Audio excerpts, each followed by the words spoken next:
ఇక ఈ ప్రపంచంలో అన్ని పాపాలు 90% పాపాలకు, నేరాలకు, ఘోరాలకు మూలము వాక్కు అంటే మాట. భగవంతుడు విశేషమైన వాక్కును మనిషికి ఇచ్చాడు. కానీ మనిషి దాన్ని ఎంత భ్రష్టు పట్టించి దానితో చేయకూడని పాపాలని చేస్తున్నాడు. హత్య చేస్తే అప్పటికే ఒకటి చచ్చుకుంటాడు, వాడు వీడమవుతుంది. కానీ ఈ వాక్కులతో నిరంతరము ఎంతమంది హృదయాలను గాయపరుస్తూ మరి ఆ వాక్కుతో చేసే హత్యలకు, గాయాలకు ఎక్కడ చికిత్స లేదు, ఎక్కడ బయటపడదు కూడా, ఏ రిపోర్ట్లో కూడా బయటపడదు. కాబట్టి వాక్కును ఎంత చెడగొట్టుకుంటున్నారు మనుషులు అంటే ఎక్కడ ఏ ప్రాణి కూడా ఇంత చేయట్లేదు. పిల్లి మ్యావ్ మ్యావ్ అంటుంది, కుక్క బొబ్బో అంటుంది, కాకి కాకావు అంటుంది, కోకిల కుక్కు అంటుంది. మరి మనిషి ఎన్ని జంతువులలాగా శబ్దాలు చేస్తున్నాడు. జంతువులు కూడా పలకలేవు అనుకుని అటువంటి నీచమైన భయంకరమైన శబ్దాలతో గాయపరుస్తూ ఉంటారు. కనుక వాక్కుతో చేసే పాపాలే ఎక్కువ అనిపించింది నాకు. గమనిస్తే లోపల 4 మంచి మాటలు చెప్పడం చాతగాని వాళ్ళు బోలెడు మంది ఉన్నారు. అంటే వాళ్ళు చెప్తారు పాపం, కానీ వాళ్ళ వాక్కుతో చెప్తే మనకు వినబుద్ధి కాదు. ఏమైనా ఏ ఊరికి ఏం చోటు చెప్తున్నావా అంటారు. ఎందుకంటే ఆ వాక్కులో ఆ మాధుర్యం ఉండదు, మృదుత్వం ఉండదు. మంచి చెప్పినా కూడా గొడవలు వస్తాయి, కొందరు తిట్టినా కూడా తీయగా ఉంటుంది. అందరికీ తెలిసిందే, తల్లి తింటే ఎవరికి ఏం బాధ అనిపించదు, తండ్రి తింటే కోపం వస్తుంది. ఎందుకంటే తల్లి హృదయము సరళంగా ఉంటుంది కాబట్టి, పవిత్రంగా ఉంటుంది కాబట్టి ఎవరికి ఏమనిపించదు. ఎవరితో దిక్కులే అంటారు, మీ నాన్న వెళ్తున్నా ఆయనకి ఏం బాగాలేదు, తిరుగుతూనే ఉంటాడు, కోపిష్టి దుర్వాసుడు అంటారు. కాబట్టి వాక్కు ఒక్కటి అదుపులో లేకపోవడం వల్ల ఎన్నో నేరాలు, ఘోరాలు జరుగుతున్నాయి. పోలీస్ స్టేషన్ ఎన్ని సరిపోవడమే లేదు, కేవలం వాక్కుతోనే. నన్ను అడిగితే ఒక నెల రోజులు ఊరంతా నోరు మూసుకుంటే చాలా సమస్యలు అయిపోయి, నెల రోజులు మాట్లాడకుండా పని చేసుకోవాలంటే. ఎవరికైనా నేను ఒకటే సలహా ఇస్తాను, కుటుంబాల్లో సమస్యలు భార్యాభర్త గొడవలు వస్తున్నాయి అనుకోండి, నెల రోజులు నోరు మూసుకొని పని చేసుకోండి, మీ గొడవలన్నీ పోతాయి. ఏ పోలీస్ స్టేషన్ అవసరం లేదు, ఏ పంచాయతీ అవసరం లేదు. కేవలం నాలుక నుంచి మాట జారితే ఊరు దాటితే ఏరు దాటుతుందని అంటూ ఉంటారు. కాబట్టి వాక్కును చాలా జాగ్రత్తగా మనం చూసుకోవాలని చెప్పారు. అందుకే మనకు శాంతి సూత్రం చెప్తుంది, ఇయం యా పరమేష్ఠిని వాగ్దేవి బ్రహ్మ సంస్థ.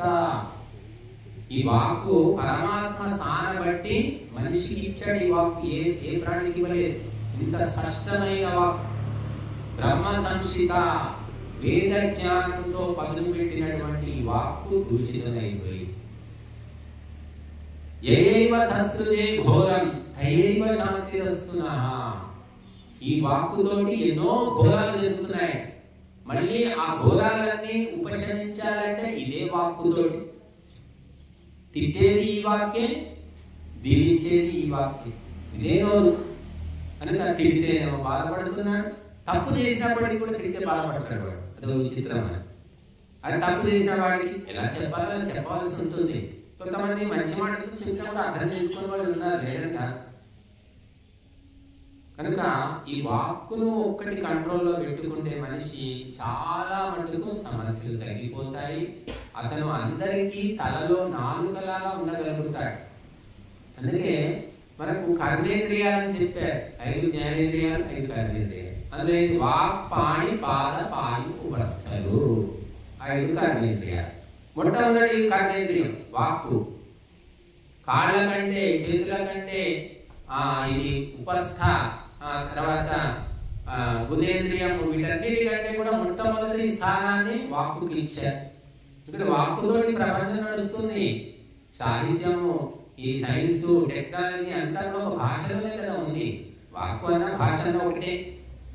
ఆ భాషనే మరి ఆ భాష ఉంది కాబట్టి మనం డెవలప్మెంట్ అవుతున్నాం. భాష లేకపోతే, వాక్కు లేకపోతే ఏమవుతుంది? అంతా మగవాళ్ళు అయిపోతే.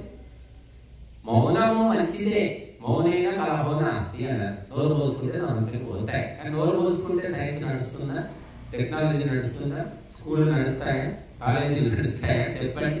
ఇప్పుడు మేము ఉపదేశం చెప్పేది కూడా నడుస్తుందా? నోరు మూసుకోమని చెప్తే మేము మోసుకుంటే ఏం తెలుస్తుంది? ధర్మాలు ఎలా తెలుస్తాయి? వాక్కు అనేది గొప్పది, కాకపోతే దుర్వినియోగం అవుతుంది, దాన్ని మనం బాగు చేసుకోవాలి. అందుకోసమే వాక్కుతో చేసే పుణ్యకార్య పాపాలు ఏంటో చెప్పుకున్నాం. ఈరోజు పుణ్యకార్యాలు ఏమిటి అంటే సత్యవచనము అని చెప్పారు. ఈ నోటితో చేసే పుణ్యం ఏంటంటే నిజాన్ని చెప్పడము, నిజాన్ని నిర్భయంగా చెప్పడం. కాబట్టి సత్యమేవ జయతే అని మనకు రూపాయి బిళ్ళల మీద, 2 రూపాయల మీద మనం రాసి పెట్టుకున్నాం. మన భారతదేశం యొక్క నినాదం అది. సత్యమే జయిస్తుంది. ఎక్కడి నుంచి అంటే ముండకోపనిషత్తు నుంచి తీసుకున్నాం. సత్యమే జయిస్తుందని రాసుకున్నాం. కానీ మనం చెప్పేది పొద్దున్న చేస్తే అసత్యాలు లేకుంటే నడవదు సమాజం. అసత్యాలు నడుస్తుంది సమాజం. నిజాలు చెప్తే కుదరదు. నిజాలు చెప్తే మన వాళ్ళు ఏం చెప్తారు?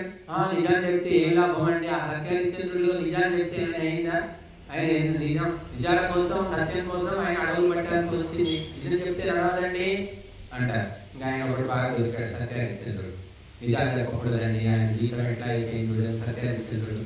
అప్పుడు మనం కూడా అవతారం చెప్పాలి అని చెప్పడానికి గొప్ప ఉదాహరణ అన్నమాట.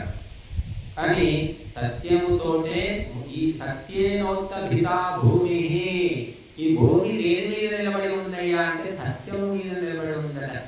ఆ సత్యం ఉన్నంత వరకు ఈ భూమి ఉంటుంది. సత్యం రక్షించినప్పుడు భూకంపం వస్తుంది, మొత్తము నాగరికతలు, నగరాలు, మనుషులు, జీవులన్నీ కూడా నశించిపోతాయి. కాబట్టి సత్యము ఎప్పుడు సత్యాన్నే పలకాలి. అందుకే మనస్సేకం వచ్చేసి కర్మణ్యేకం ఆత్మనం. మహాపురుషులు మనసులో అనుకున్నదే వాక్కులో చెప్తారు, వాక్కులో చెప్పిందే చేతల్లో చేస్తారు. సామాన్యులు ఏంటి? చెప్పేదొకటి చేసేదొకటి. చెప్తున్నాడంటే అది చేయడని అర్థం, చేస్తున్నాడంటే చెప్పడమే అర్థం. ఇలాంటి అస్పష్టమైనటువంటి మనస్కులు సమాజంలో ఉన్నారు. కాబట్టి సత్యానికి చాలా ప్రాధాన్యం ఇచ్చారు మన దేశంలో. మనం వేదం అంటేనే సత్యం. వేదంలో 20,000 మంత్రాలు అంటే అసత్యాలు, సత్యాలు. ఈ సృష్టి మొత్తం సత్యమే. ప్రతి వస్తువు, ప్రతి పదార్థం అబద్ధమై అంతర్జమే. కాబట్టి ఆ సత్యాన్ని మనం పలకాలి. భగవంతుడు సత్య స్వరూపుడు. సత్యనారాయణ వ్రతం చేస్తారు మనవాడు. సత్యం ఉండదు, నారాయణ ఉండదు, వ్రతం కూడా ఉండదు. ఎంత గంట సేపు కూడా పోయింది, ఇప్పుడు అరగంట అనుకుంటా. అరగంటలో ముగించేయడం మెకానికల్. సత్యనారాయణ వ్రతం అంటే ఏమిటి? ఆ జీవితం అంతా సత్యాన్ని పలుకుతూ నారాయణుడైన పరమాత్మను వ్రతముగా స్వీకరించడం సత్యనారాయణ వ్రతం. అది ఎక్కడికి వచ్చిందయ్యా అంటే ఒక అరగంటలో ముగించుకునే కార్యక్రమం లాగా అయిపోయింది. కాబట్టి సత్యవచనము తోటే సైన్స్ నడుస్తుంది. భూమి గుండ్రంగా ఉంది అనేది సత్యం. భూమి గుండ్రంగా లేదు, పల్లపరుపుగా ఉంది అని బైబిల్ చెప్తుంది. బైబిల్ చెప్పింది. మరి అప్పట్లో ఒకప్పుడు బైబిల్ చెప్పిందే నిజమని నమ్మేవాళ్ళు. భూమి గుండ్రంగా లేదన్నారు. కోపర్నికస్, గెలీలియో వీళ్ళంతా వచ్చారు సైంటిస్టులు. భూమి గుండ్రంగా ఉందంటే, పల్లపరుపుగా లేదంటే బైబిల్ విరుద్ధంగా చెప్తున్నారు. వీళ్ళని కాల్చి పారేయండి, చంపేశారు.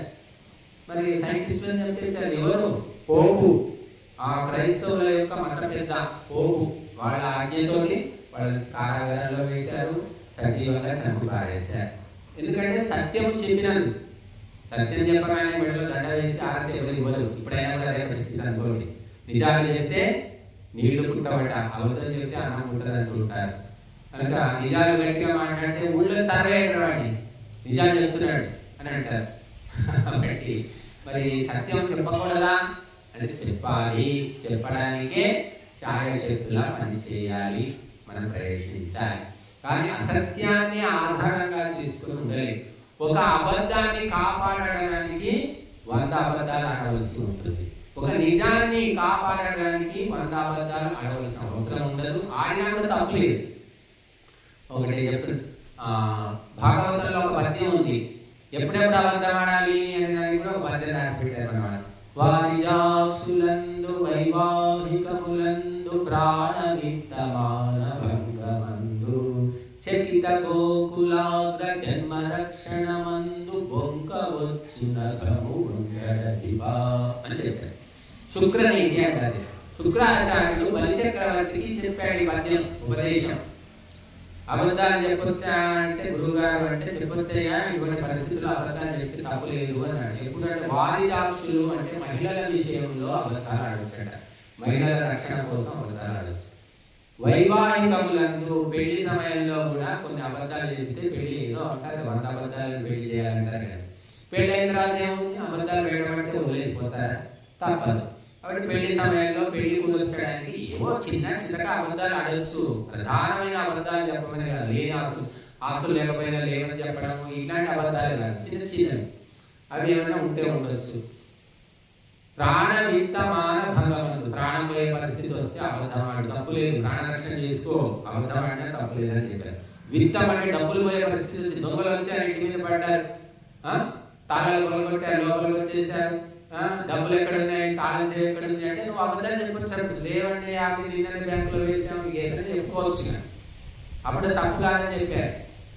మానభంగమందు, మానభంగము మనకు అమర్యాద జరిగే సమయంలో వల్ల మాన రక్షణ కోసము అబద్ధం ఆడవచ్చు అని చెప్పి మనం చకిత గోకులాక జన్మ రక్షణ. అలాగే గోకులము అంటే గోవులను రక్షించడానికి అబద్ధాలు ఆడవచ్చుట.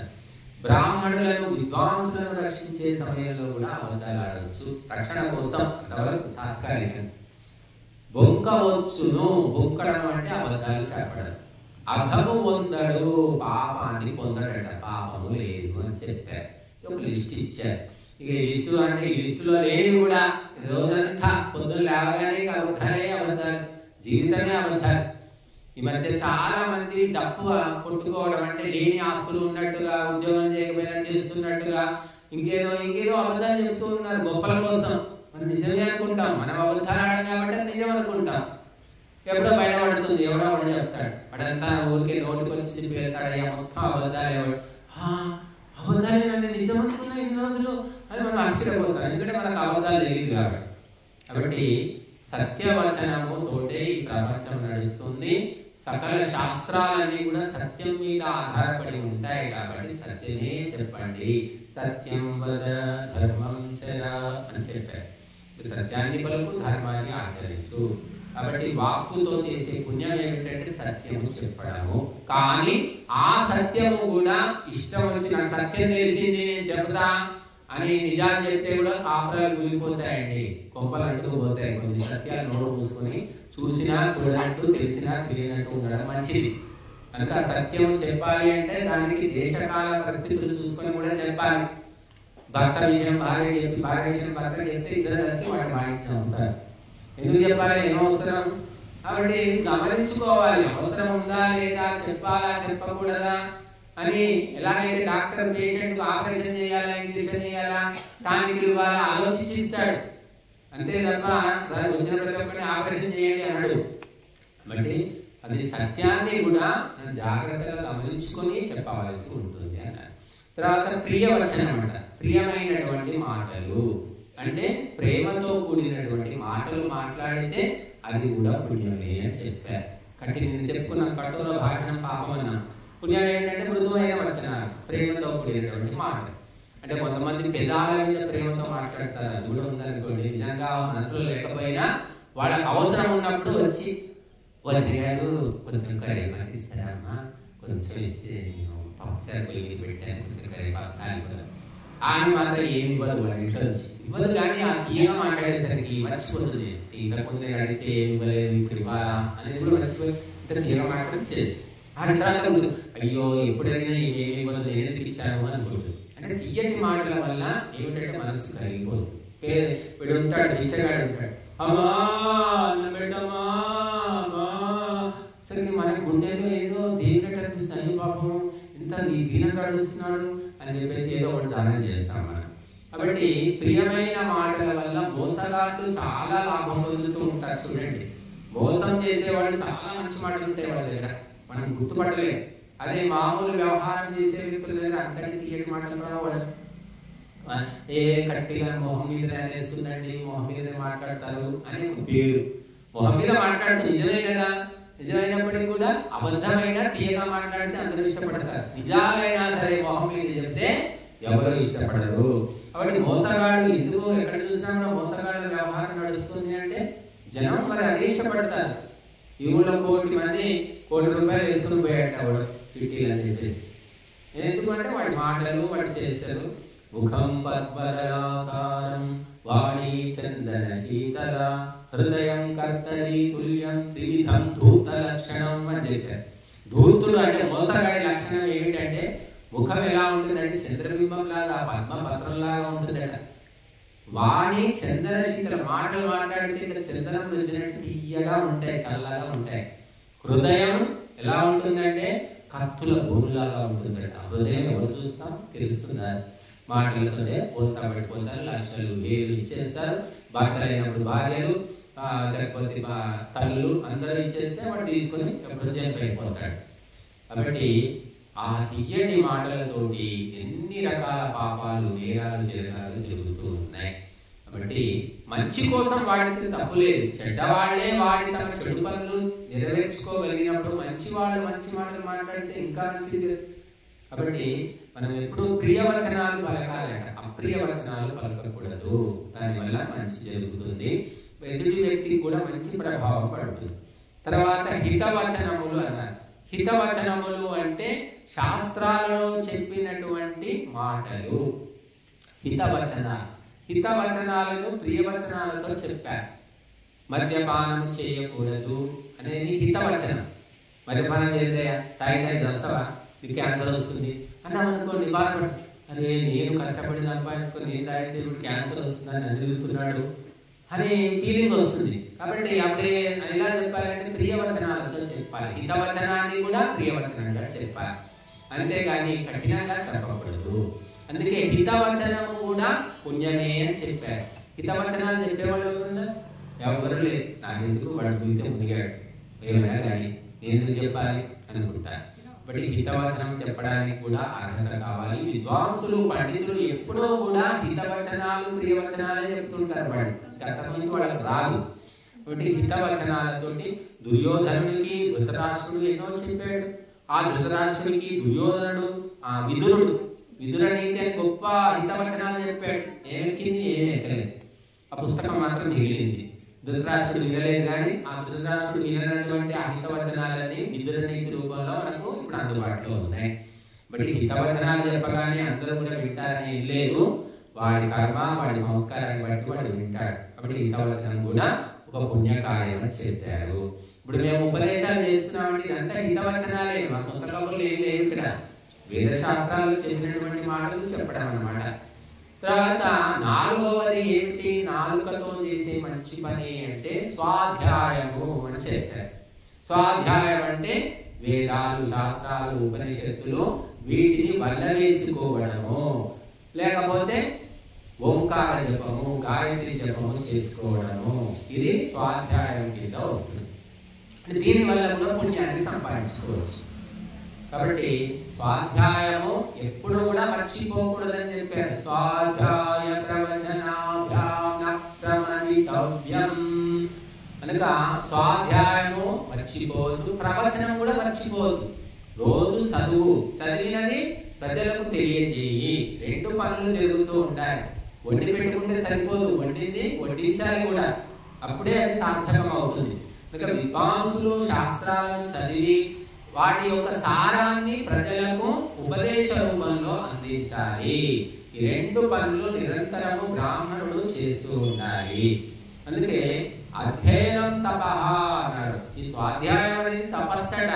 పుస్తకం పట్టుకుని ఆకలి దప్పిక అన్ని మర్చిపోయి చదవడం అంటే తపస్సు. ఇప్పుడు ఆ తపస్సు ఎవరు చేయట్లేదు. పుస్తకాన్ని చూస్తేనే అలర్జీ. పుస్తకాలు ఎందుకే, పుస్తకాలు ఫోన్ ఉంది, ఫోన్లో అన్ని చూసుకుంటాం అంటున్నారు. ఇంకా పుస్తకం పట్టుకుంటే 4 గంటలు 10 గంటలు పట్టుకుని కూర్చొని చదివేవాళ్ళం మేము. ఇప్పుడు కూడా చదువుతూ ఉంటాం. కనుక పుస్తకం పట్టుకుంటే ఈ లోకాన్ని మర్చిపోయి ఒక తపస్సులాగా భావిస్తాడు విద్వాంసుడు. సామాన్య పుస్తకం చూస్తే నీరసం. ఎందుకంటే పుస్తకాలు ఏం చేసుకుంటారు, వినేట పుస్తకాలు తెచ్చిపెట్టారు అంటారు. కొంతమంది పాపం పండితుల జీవితాలు నేను చూసాం. మహాపండితులు ప్రవచనాలు గంటల గంటల తరబడి చెప్తూ ఉంటారు. భార్య మాత్రం ఇంటి నిండా పుస్తకాలు చెప్పి పెట్టిండే గురువు. ఏ పుస్తకాలు ఏం చేసుకొని ఇవన్నీ చాలా ఇంకా కొనుక్కొస్తూనే ఉంటాడు అని ఆమె బాధపడుతూ ఉంటుంది. పుస్తకాలు చూసారు, చీరలు తెచ్చిపెట్టి సంతోషం. ఏం చేసుకున్న పుస్తకాలు మరి ఆ పుస్తకాలన్నీ పొట్లాలు కట్టుకోవడానికి వస్తాయి అనుకుంటారు వాళ్ళు. ఎందుకంటే పుస్తకంలో ఎంత జ్ఞానం ఉన్నది అనేది జ్ఞానికి విద్వాంసుడికి అర్థం అవుతుంది, సామాన్యులకు అర్థం కాదు. మీరు చూడండి, ఊరు మొత్తం తిరగండి, ఏ ఇంట్లోనైనా 10 పుస్తకాలైనా కనబడితే నన్ను అడగండి. ఒక పుస్తకం ఉంటే, భగవద్గీత ఉంటే ఉండొచ్చు ఎవరైనా కొంతమంది ఇళ్ళల్లో. కనీసం 10 పుస్తకాలు ఉంటే గొప్ప. 100 పుస్తకాలు ఇంకా గొప్ప వ్యక్తులు, వాళ్ళు చదువుతున్నారా చదవట్లేదు తర్వాత విషయం. 100 పుస్తకాలు మొదలుపెట్టారంటే ఎంతో తెలివి ఉన్నట్టే లెక్క.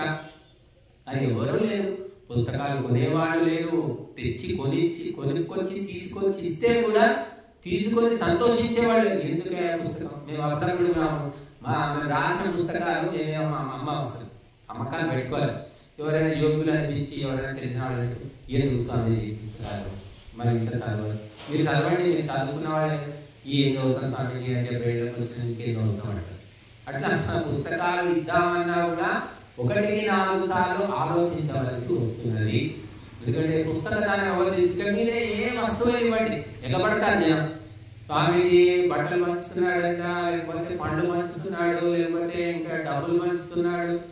డబ్బులు పంచుతున్నాడు అంటే ఇంకేం లేదు, ఇంకేదైనా పంచండి, జనం అంతా ఎగబడతారు. పుస్తకాలంటే మాత్రం రాదు. కాకపోతే కొంతమంది వస్తే రావచ్చు, పొట్లాలు కట్టుకోవడానికి మనకి వస్తాయని వాడు తీసుకోబోతాడు.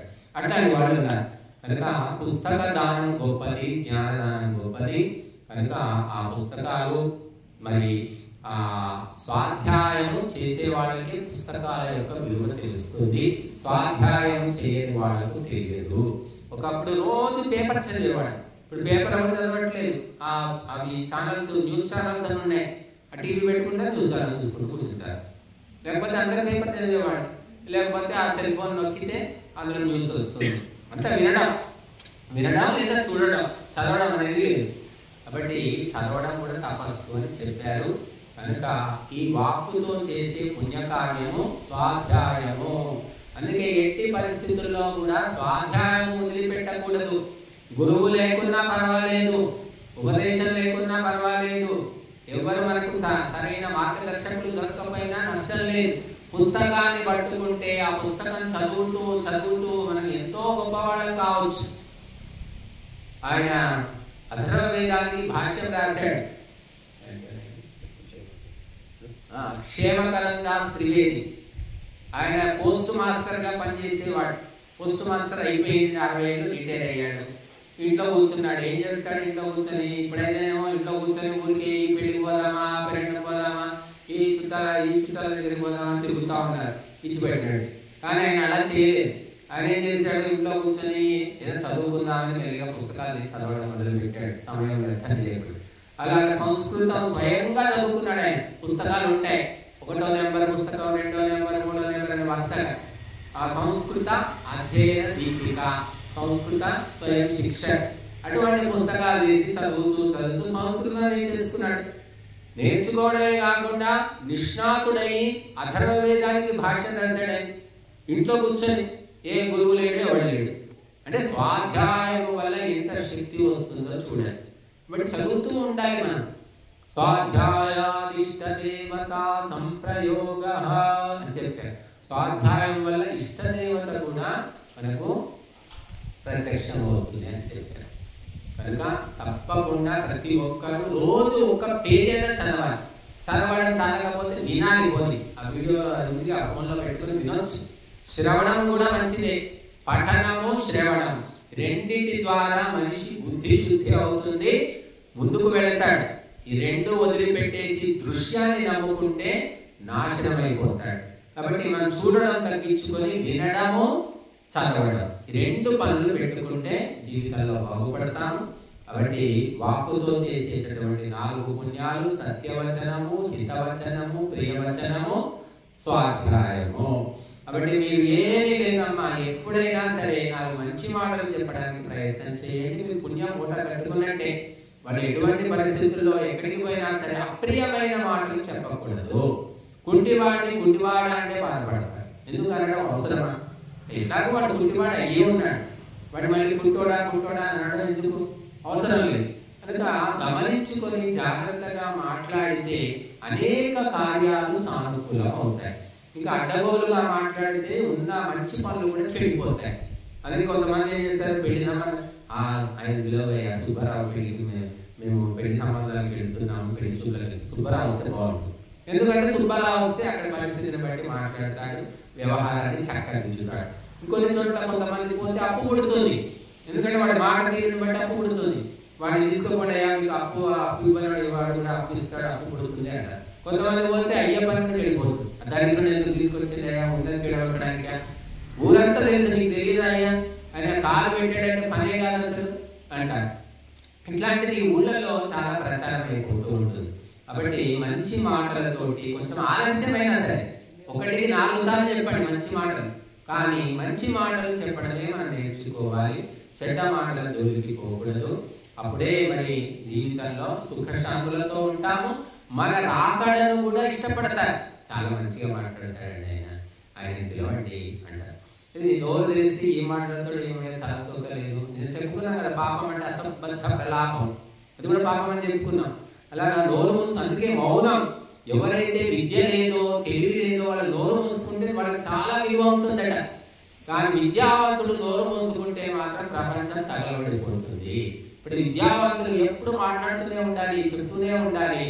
కానీ విద్య లేనటువంటి వాళ్ళు సభా సమావేశాలలో మాట్లాడకపోవడం ఉత్తమం అని చెప్పారు.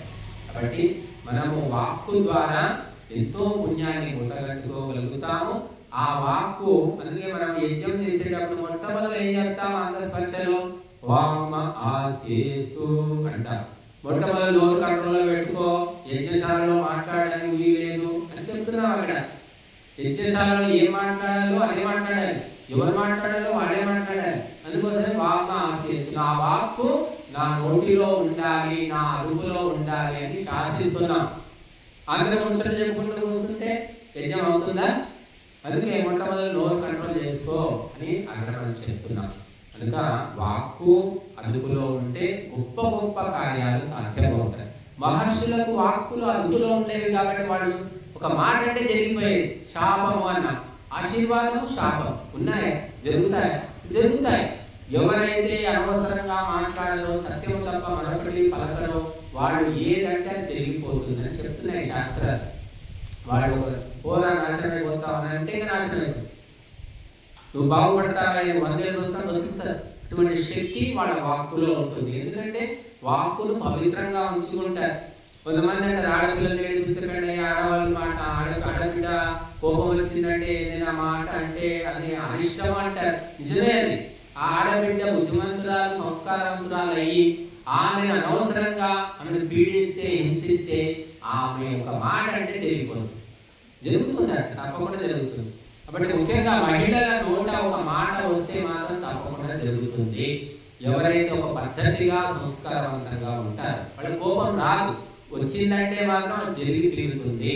కాబట్టి అటువంటి బుద్ధిమంతులు, గుణవంతులు, అలాగే శీలవంతులు, సంస్కారవంతులైనటువంటి మహిళలను ఎప్పుడు కూడా ఉసురు పోసుకోవద్దు, వాళ్ళకి ఏడిపించొద్దు. అటువంటి మహిళల కన్నీటి పొట్టు ఈ నేల మీద జారి పడితే భూమాత ఆగ్రహిస్తుందట. కాబట్టి ఎప్పుడూ కూడా మంచి వాళ్ళ జోలికి పోకండి. మీరు మిగతా 10 వాళ్ళ జనం బాగున్నారు, లోకంలో గుంపులు ఉన్నారు, వాళ్ళు ఏమైనానండి గొడవలు పోండి. కానీ మంచి వాళ్ళు, మహిళలు కావచ్చు, పురుషులు కావచ్చు, జోలికి పోతే అప్పటికప్పుడే జరగకపోయినా కాలాంతరంలో మాత్రం భయంకరమైనటువంటి విపత్తులు జరుగుతాయి.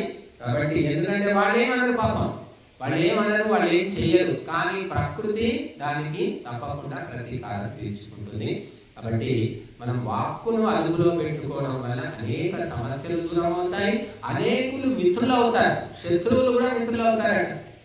కాబట్టి వాక్కు గురించి ఆలోచించి అధిక ప్రసంగం చేయకూడదు. ఏమి చాటగానప్పుడు మౌనంగా ఉండడం శ్రేయస్కరం అని తెలుసుకొని మనం వాక్కును అదుపులో పెట్టుకోవడం ద్వారా జీవితంలో ఎంతో గొప్ప ప్రగతిని సాధించవచ్చు. ఓం శాంతి.